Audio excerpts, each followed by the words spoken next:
Barak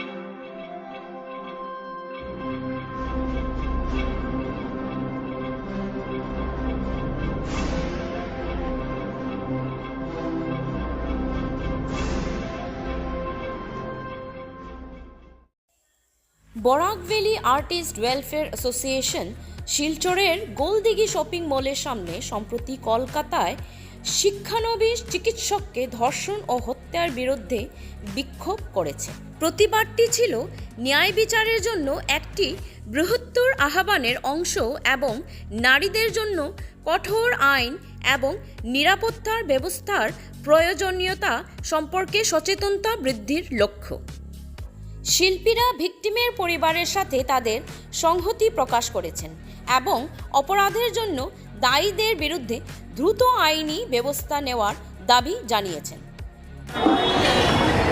Barak valley welfare অ্যাসোসিয়েশনের আজকের যে এই প্রতিবাদ কর্মসূচি, সেটা বরাক ভ্যালি ওয়েলফেয়ার অ্যাসোসিয়েশনের না, সেটা এই প্রতিবাদ কর্মসূচিটা আমরা যখনই আমরা প্রতিটা ঘরে ঘরে পৌঁছে দিতে পারবো, প্রত্যেকটা মা বোন এবং ভাইদের মধ্যে জাগরিত হবে, তখন কিন্তু আমরা সাকসেসফুল এই প্রতিবাদ কর্মসূচিটা ঠিকমতো আমরা সাকসেসফুল করবো। আমরা তাই এই যে আমরা প্রতিবাদ কর্মসূচি হাতে নিয়েছি, এটাতে শুধু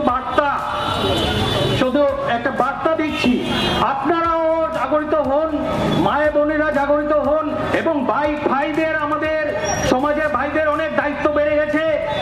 এই যে রক্ষাজনক ঘটনা ঘটেছে আজকে কলকাতাতে আরজি কর হাসপাতালে, কিভাবে একজন ডাক্তার যিনি আমাদেরকে সেবা করে যাচ্ছেন এবং ওই দিনেও কর্মরত ছিলেন, কি করুণ অবস্থা। ভাবুন আমাদের মানসিকতা, সেই মানসিকতার পরিবর্তন আনতে হবে, সমাজের প্রতিটা মানুষের আমাদের দায়িত্ব নিতে হবে।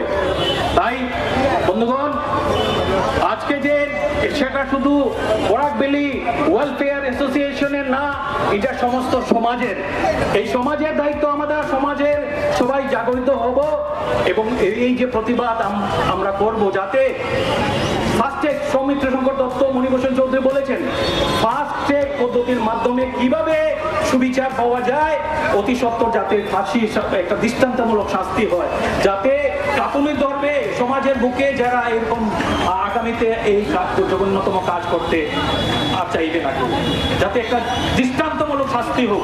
এছাড়া সৌমিত্রও বলেছে, মণিও বলেছে এবং আমরা সবাই বলেছি যে আমরা আগামী 1 বছর আমরা বাংলাদেশে যেভাবে আমাদের বাংলাদেশে হিন্দুদের উপর আজ অত্যাচার চলছে, আমরা কোনো অবস্থাতেই এই সাংস্কৃতিক মত বিনিময় কিংবা অনুষ্ঠান করা কোনো অবস্থাতেই উচিত নয়।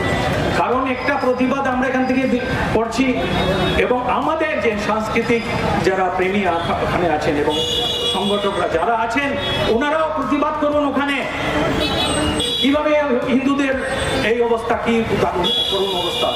আপনারা এগিয়ে আসুন, আমাদের এখান থেকে আপনাদের কাছে বার্তা, আপনারা সংগঠিত হন, আপনারা প্রতিবাদ করুন, যাতে এই হিন্দুরা যাতে নির্যাতিত না হয়।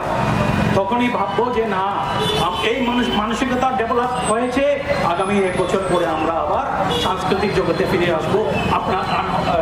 আপনারা আমাদের এখানে প্রোগ্রাম করবেন, আমরাও করবো।